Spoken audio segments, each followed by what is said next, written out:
বিশ্ব যখন উদ্বিগ্ন, ইসরায়েল ইরান উত্তেজনা নিয়ে, ঠিক সেই সময় শান্তির এক অনন্য বার্তা পৌঁছে দিলেন ফুটবল জাদুকর ক্রিস্টিয়ানো রোনালদো। কানাডার ক্যালগারিতে G7 সম্মেলনে যোগ দিতে যাওয়া মার্কিন প্রেসিডেন্ট ডোনাল্ড ট্রাম্পের হাতে তুলে দেওয়া হয় রোনালদোর 7 নম্বর জার্সি।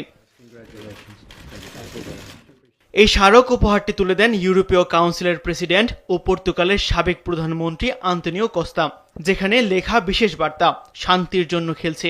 সেটি পড়ে শোনানো হলে ট্রাম্প প্রতিক্রিয়ায় বলেন, এটা ভালো লেগেছে, শান্তির জন্য খেলা, এটা দারুণ। তিনি জার্সিটি উঁচিয়ে ধরে বলেন, তারা বলে তিনি সর্বকালের সেরা।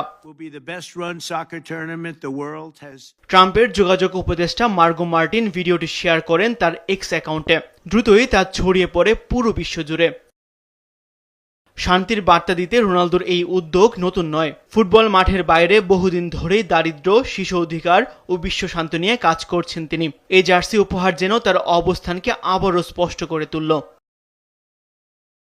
একদিকে যুদ্ধের শঙ্কা, অন্যদিকে ফুটবলারের হাত ধরে উঠে আসা শান্তির ডাক। রোনালদোর এই বিশেষ উপহার হয়তো রাজনীতির মাঠে কোনো পরিবর্তন আনবে না, তবে মনে করিয়ে দেয় শান্তির জন্য খেলাটাও এক শক্তিশালী বার্তা। তাসবিহ শরণ, স্পোর্টস ডেস্ক, দেশ টিভি।